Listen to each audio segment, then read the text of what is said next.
The night of Tuesday, January 10th was a busy one for the Board of Selectmen. Halfway through their first meeting of 2017, they broke for an hour to attend a presentation at the Planning Board's meeting upstairs in Powers Hall. Now here's a breakdown of that busy Tuesday for the Selectmen. The first half of the January 10th Selectmen meeting began with a public hearing on the removal of a public shade tree at 61 Fair Oaks Park. Some neighborhood citizens objected, but the board moved forward based on the tree warden's recommendation. It's leaning over a 30-degree angle into the roadway. You take out roots, you know where that tree's going to fall. It's going to fall into the public way. Unfortunately, we'll get the call 2 in the morning some night that that tree's taken down the power lines and hopefully not hurt someone. So again, every tree must be looked at independently of feelings to what really is going to happen in the long term, and that tree is set up for failure.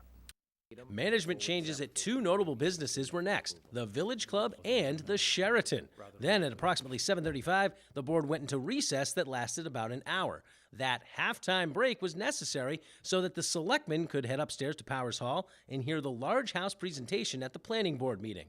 This is, as you know, one of the most important issues facing the town. It's going to affect builders, it's going to affect homeowners, it's going to affect neighbors, it's going to affect the town resources. So we did want to hear the presentation.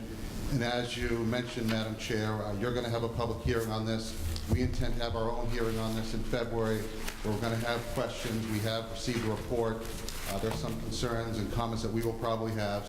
The changes proposed in the presentation were encouraging more architectural diversity, modifying setbacks, increasing lot area, and changing the height of new houses built.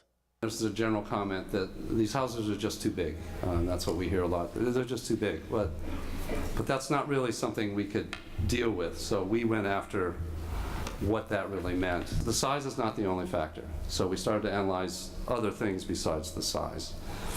And that's also true because in the charge from the Planning Board, we were not simply told to reduce the size of new construction. We were asked to analyze the problem and come up with suggestions. After hearing the presentation, the Board of Selectmen went back to their meeting, the second half of which dealt with the sale of bonds and notes, opening the 2017 annual town meeting warrant, and announcing a joint public hearing with Eversource at Broadmeadow on January 23rd to go over various issues. The next regularly scheduled Board of Selectmen meeting is one day after that Eversource public hearing on Tuesday, January 24th.